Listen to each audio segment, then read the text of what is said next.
Hello, everyone. I'm very glad to collaborate with WeCloudData again, and I think this is our second online webinar together. So today, I'd like to talk about a topic that I think many of you will find interesting. So how to build a real-time data analytics service on top of Iceberg. So in this session, I will walk you through the main challenge of running real-time queries on top of a lake format. And then I will share some of the solutions that we've been working on. So most importantly, I will dive into the technical details behind how Apache Doris address this challenge and what make it possible to achieve both performance and the flexibilities at the same time. Okay, so let's get started.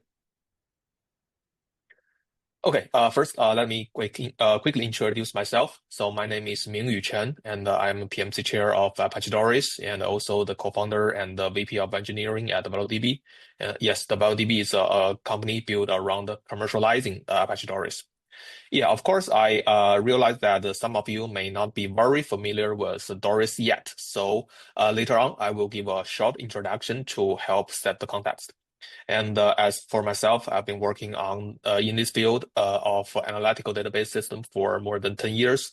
And right now, my main focus is on technologies that enable real-time data analytics in the open lakehouse systems. Okay, all right, let's get into the main topic. So I'd like to start it with a bit of background, and we will first talk about where the concept of lakehouse come from and why lakehouse is needed and which project in this space have been getting the most attention. So at the same time, I will also point out some of the issues and the limitations that will exist in this area, which will help us better understand the challenge we are trying to solve. So the concept of lakehouse isn't really new anymore. So at its core, it's really an extension of enterprise needs to analyze massive amount of data. So at the beginning, we started with the high performance database. And then as the need for the low cost, scalable solutions grow, so the data lake emerged. The lakehouse is essentially about combining the best of the both worlds. So data lakes and databases. So its core requirements are one is to have the low-cost storage and the elastic scalabilities and openness and unified data storage of a data lake.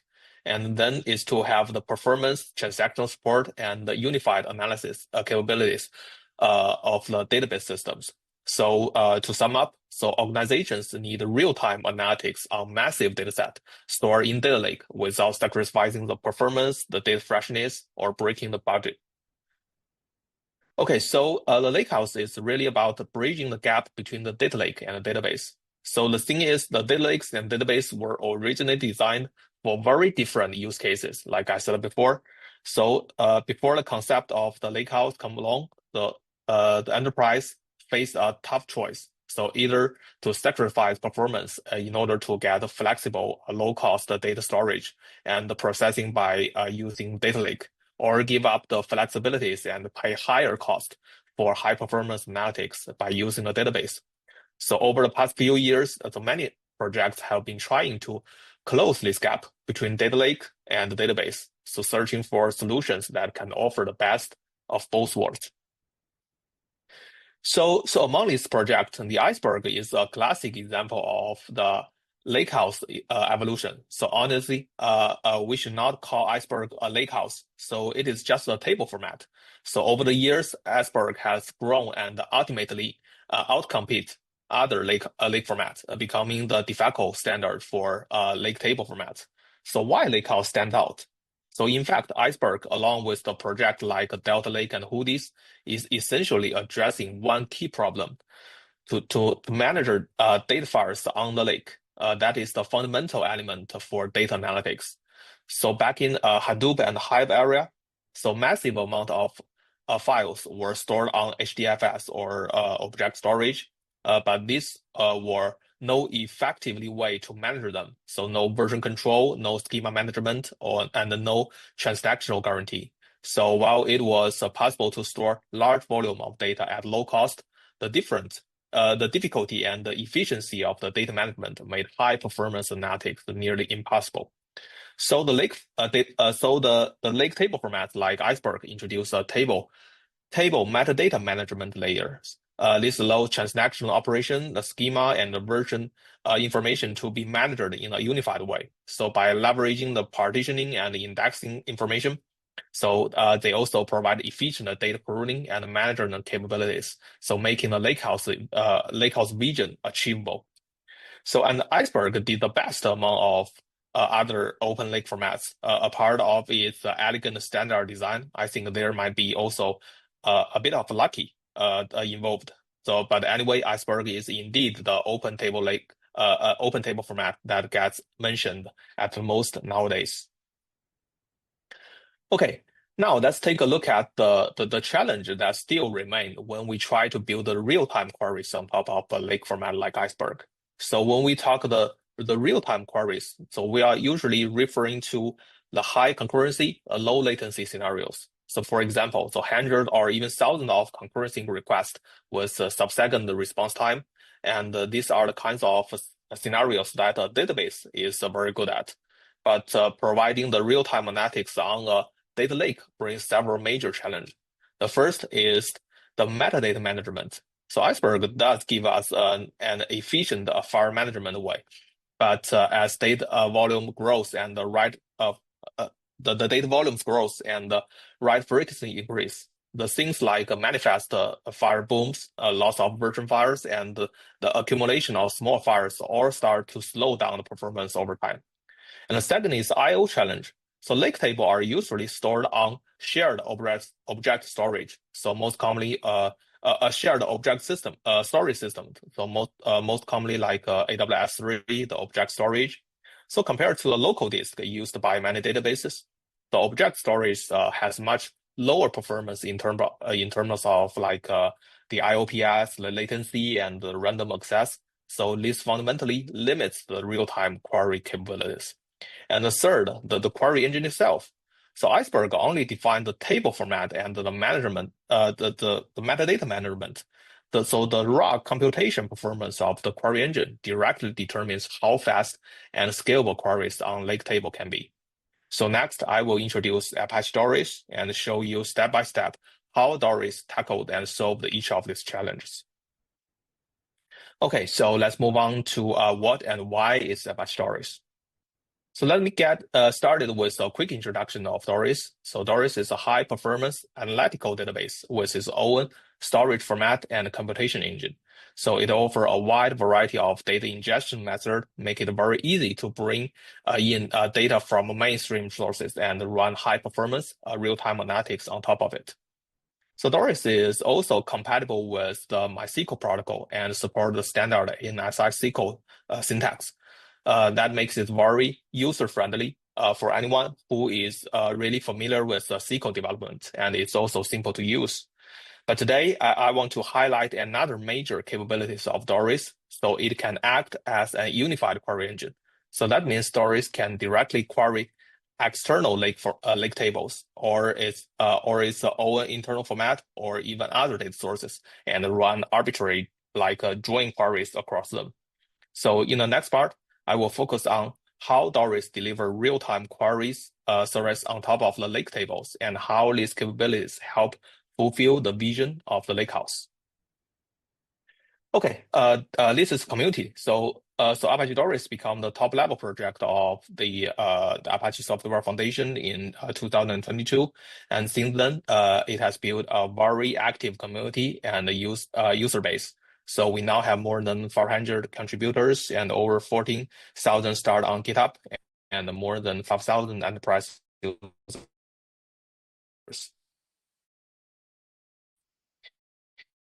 And on the right side of this slide, you can see big data ecosystems such as the streaming platform, the data processing system, the catalog, the visualization tools, and more. So it can also be deployed in a variety of environments. So whether it is a bare metal machine, the Kubernetes, or a cloud platform, so users don't need to worry about the compatibility with their existing infrastructure. So or about the complexity of introducing Doris into their stack. Okay, all right. Let's first talk about the real-time capabilities that Doris already provides as an analytical database product. So the first key capability is real-time data ingestion with consistency guarantee. So as we all know, the real-time data is often tightly connected with streaming, and ingestion is usually the very first step of data analytics. So that is why Doris offers a deep integration with popular streaming platforms such as Kafka, Pasta, and Flink. So for example, Doris can directly subscribe to a Kafka topic and read and ingest data in near real time. So users can also use tools like Flink CDC to consume change data from like a transactional database like your MySQL or PostgreSQL, and then send that data into Doris through the Streamload API or HTTP API for real-time ingestion. So Doris makes the data visible within seconds, so ensuring the freshness for the downstream queries. So another advanced feature is a transactional guarantee for data ingestion. So Doris can ensure the transactional import even across multiple tables. So that means you don't need to worry about the partial success, the dirty data, or inconsistent state. So on top of that, with Doris, the label-based mechanism. So which means you can assign a unique table to a certain batch of data, and Doris will make sure that one label can only be used at the most once. So you can get exactly once ingestion semantics. So this is extremely important in serious data scenarios. So it's a key factor in ensuring the high quality, the reliable real-time data for analytics. Okay, so the second key element of real-time analytics is the ability to update data. So traditionally, one of the fundamentals of high-performance analytics has been data immutability. So in other words, once the data file are written, so they cannot be changed. So these immutabilities make it much easier for to build the index, apply the compression, and use other optimizations that improve the read performance. So because of this, so many analytical databases either don't support update at all or only provide very limited update capabilities. And when they do, it usually comes with a cost. So either reduced performance or a high compute overhead. So, but in reality, the ability to update data is often crucial. Those think about the scenario like the order status change, or the compliance requirement, or the regulations such as the GDPR. So all these require data to be updatable and deletable. So Apache Doris provides the highly flexible update capabilities. So through its primary key model and corresponding index structures, Doris can support update while still remaining strong query performance. And thanks to these update capabilities, Doris can also enable advanced feature like the multi-stream join, so which further simplify the real-time data processing.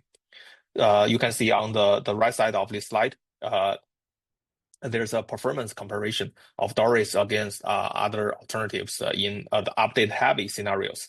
So the results show that Doris deliver a very clear performance advantage. So that is update data. So finally, and the most importantly, let's talk about Doris high-performance query engine. So Doris engine is fully distributed and vectorized. So it is written in native C++, and which allows to take full advantage of modern CPU architectures to deliver extremely performance for analytical workloads. So on the right side of this slide, you can see how Doris performance in benchmarks. So whether in the single table aggregation test like the ClickBench, as well as the complex join heavy scenarios like TBCH or TBCDS. So Doris show highly competitive performance compared with the systems such as the Trino and the ClickHouse. So in real world applications, Doris can provide the second level data freshness and the millisecond level average query latency and support for tens of thousands QPS and high concurrency. So to sum up, Doris is a real-time analytical database, so deliver the strong capability in both performance and the real-time data processing. So these strengths are exactly what make Doris such a solid foundation for enabling a real-time analytics on top of a lake table that I will talk later. Okay, so next, let's take a look at what happened when we bring Doris together with Iceberg. So on top of all the capabilities I just described, so what additional features and advantage do we provide in this integration? Okay, first, let's take a look at what the lakehouse architecture looks like when it's built around Doris. So Doris is deeply integrated into the Iceberg ecosystems. On the right side of this slide, you can see a lakehouse architecture diagram with Doris as a core analytic engine. So broadly speaking, the architecture is divided into several layers. Like at the bottom, we have the shared storage layer, which is typically like AWS 3, the object storage. And on top of that is the open format layer, which include the file format like Packet or ORC, or the open table format like Iceberg. So next to it, we have a catalog service, so such as a Hive Metastore or AWS Glue, so which can handle the unified metadata management. And finally, at the top sits the query engine layers. So this is where Doris played its role. So this architecture enable a number of important application scenarios. So for example, the real-time dashboard on large-scale historical data, or a unified batch and streaming analytics, and a data lake acceleration without ETL, which means you don't need to copy the data from the data source like Iceberg into Doris before processing it. And the last is a federated query across multiple data source. Okay, so now within this kind of architecture, let's go back to the real-time query challenges on lake table that I mentioned before, and see how Doris address each of them.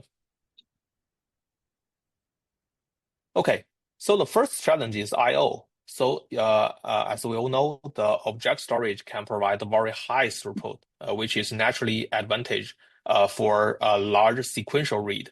So however, for analytical workload that involve a lot of random access, the IOPS and the latency of object storage often fall short of requirements.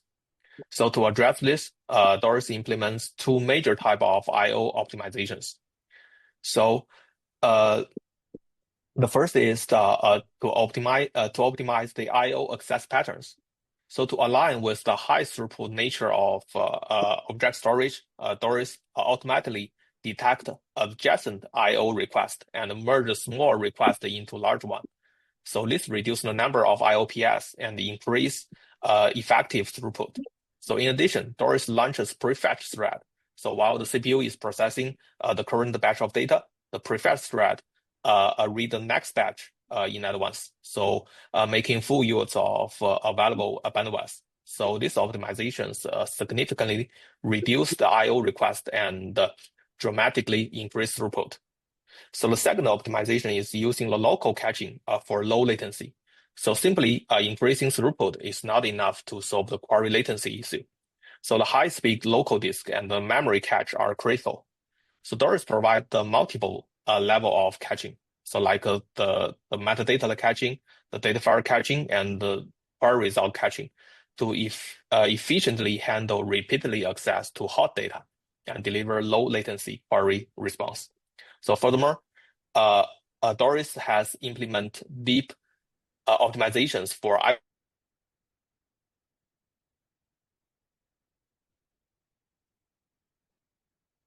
greatly improve the efficiency of accessing the lake tables.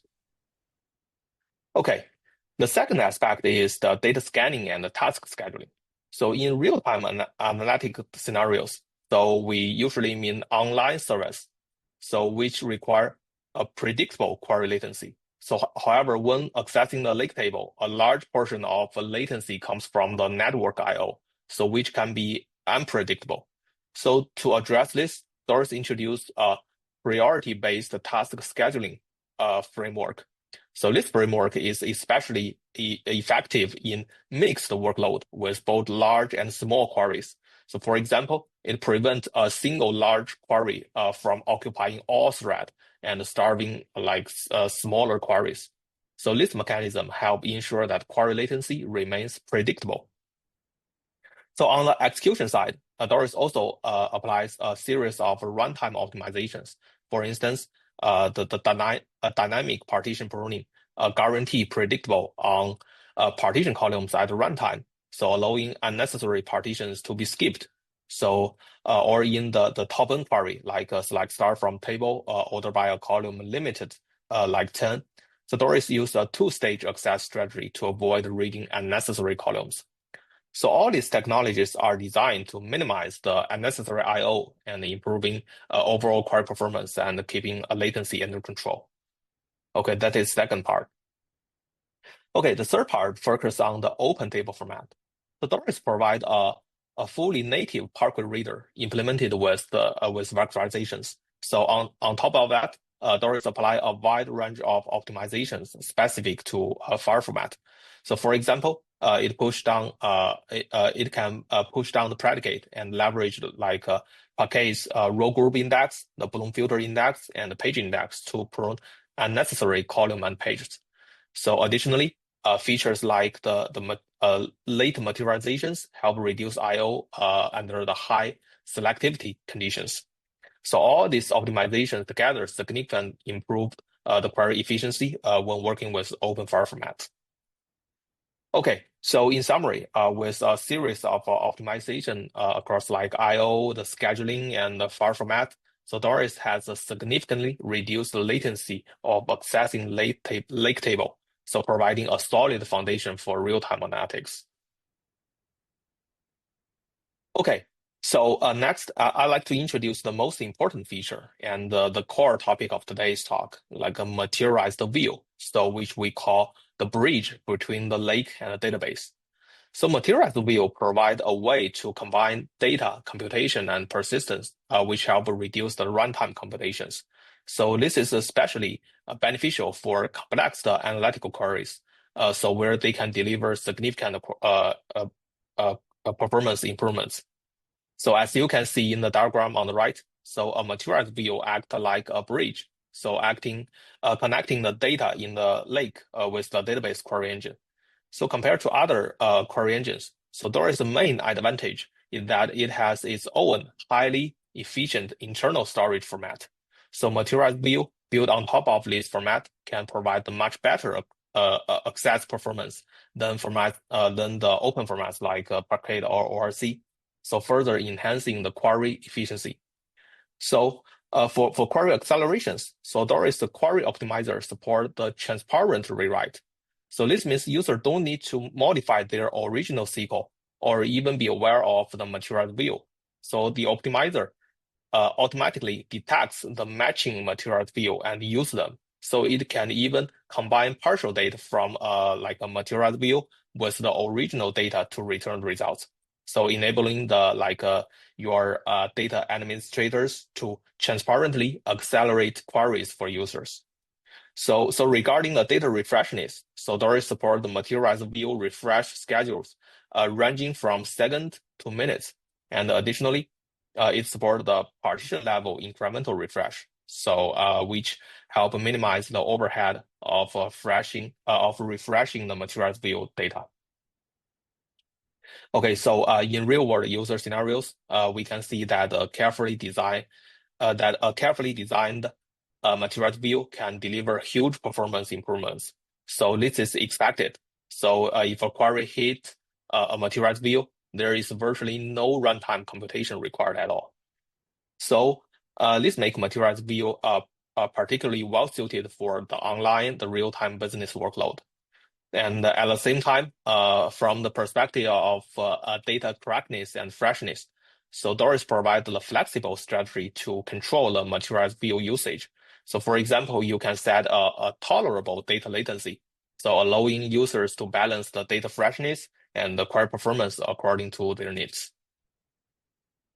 Okay, all right, let's conclude our introduction to Doris technologies for real-time queries on Lake Table. So we are not only covered Doris core capabilities as a database, the real-time data ingestion, the update, and the query performance, but also the the optimizations we've implemented, especially for the lake tables, including the I/O, the task scheduling, and the file reading, and the materials view.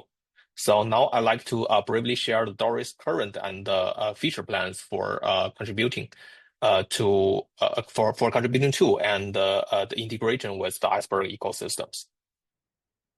Okay, so as I mentioned earlier, so Doris is deeply integrated with Iceberg. So in the latest release, Doris support a number of key Iceberg capabilities. So this include the basic read and write functionality, such as the native support for like position delayed or equality delayed read, and append-only data write, and time travel, and a full lifecycle management for like branch and tags, so you can access your data like a GitHub. And also the rich integration with lots of catalogs. And with these capabilities, so user can perform real-time analytics on Iceberg table data, including the mixed workload. And at the same time, they can also leverage Doris write capabilities to perform a lightweight ETL or batch processing on Iceberg tables.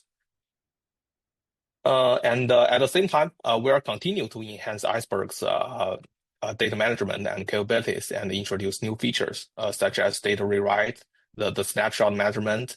So this allow users to measure a full life cycle of Iceberg table directly from Doris. So we are also active following the development of Iceberg v3 spec, so including like the deletion vector, the row lineage, the variant data type, and more.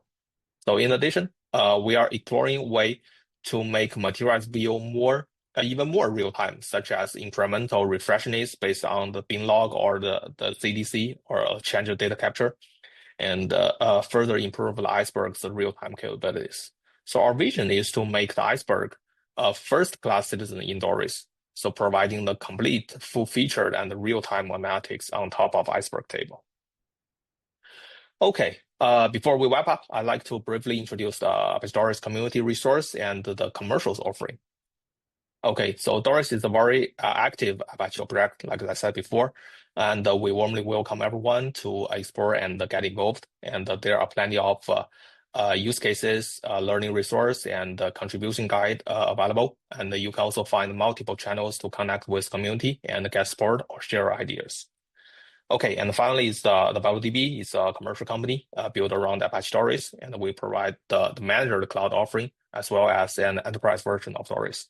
So we deliver the out-of-box Doris service while also aiming to driven the community innovation and to create the business value. Okay, so that's all of today's talk, and thank you for your time and attention. Oh, I saw there's questions, so. Let me repeat. So I understand that Doris is a competitor to ClickHouse. So what are some of the advantage of Doris over the ClickHouse? Yeah. So first of all, ClickHouse is a very fast the OLAP engine, as we both know. Yes. So I think the most advantage that Doris outperform than the ClickHouse is the mixed workload. So as you can see, we can run all TBCH queries with a very high performance. But I think the ClickHouse cannot do it right now. Yeah, he's working on it to improve their drawing capabilities. But I think for now, Doris is outperform ClickHouse than the complex query like drawings or more complex analytical workloads. So and also you can see we just show our benchmark on the ClickBench. Yes, and Doris is also good at the single wide table aggregation. Yeah, like you can see here. Yes, it's very perform very competitive result when we run the ClickBench, which is a single wide table benchmark released by the ClickHouse company.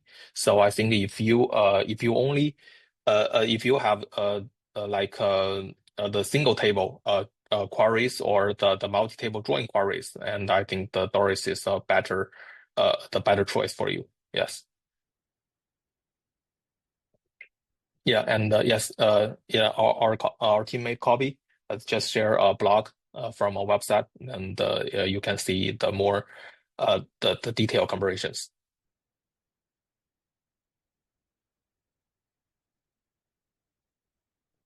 Okay. Could you compare Doris compute storage decoupled internal tables versus Iceberg via external data source catalog for real-time analytics, especially on latency, like index or materialized view, the ingestion rate and the cost and the share when you choose on one of them? Okay. Yeah, that is a good questions. So uh, Doris support the compute storage decoupled architecture, so which means you can store your data on the shared object storage and use your stateless compute node to acquire your data. So that is exactly just like a lakehouse architecture, but different is for the Iceberg table format. So it's an open table format, which means if you save your data into the Iceberg format, you can share your data for multiple other query engines. Like you can use your Spark, use your ClickHouse, or other query engines to just access your data. But if you store the data in the Doris internal format, so you cannot do that very easily. Although we provide the Spark connector to access the data stored in Doris, but it's not uh, just like as open as the Iceberg table.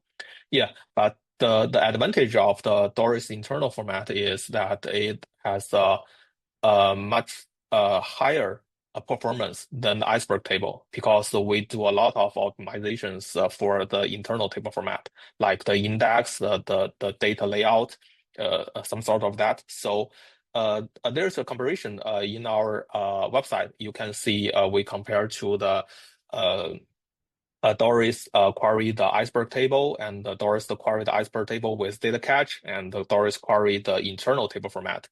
So there is like about uh, two times faster than the Iceberg table queries when you query the data in the lake in the internal data formats.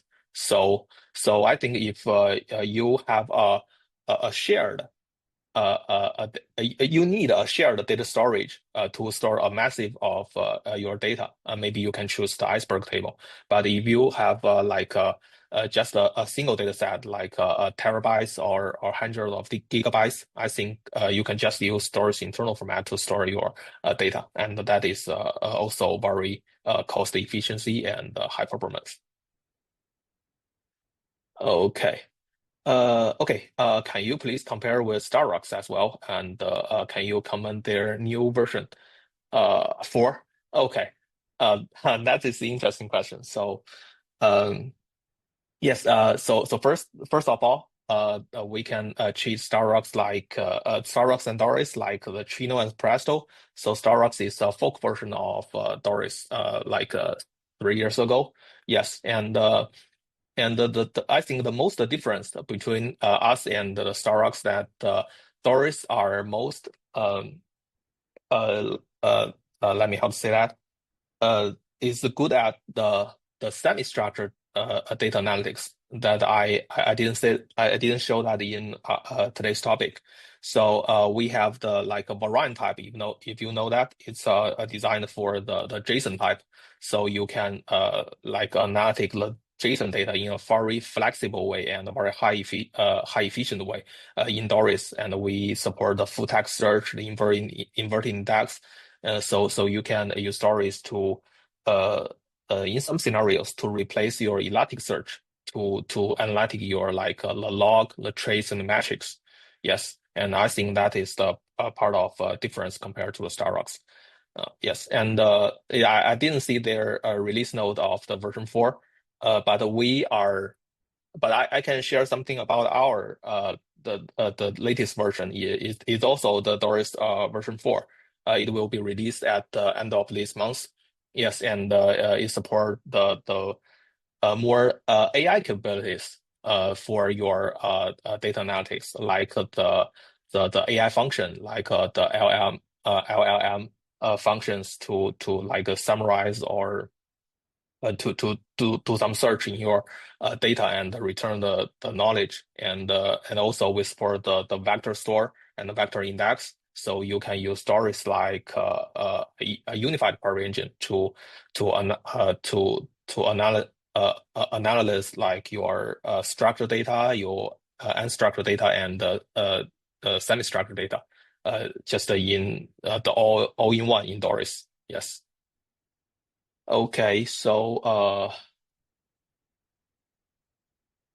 okay. There's a question. We are planning to upgrade our Doris data from version 2 to version 3, and would like to clarify the behavior of historical data during the update. So if we enable decoupled storage after upgrading to the version 3, will the existing historical partition that are currently stored on the local disk be automatically moved to the external lakehouse or object storage? Uh, I think you need to do the data migration. So use some external tools like the Flink or the tools we provide called the X2 Doris. So because we cannot update from the version 2 to version 3's the compute and storage decoupled architecture, so in place. So I think you have to do the data migrations if you have to upgrade to that new architecture. Yes. And or will they remain on the yes, that's the same questions. You need to do some migration.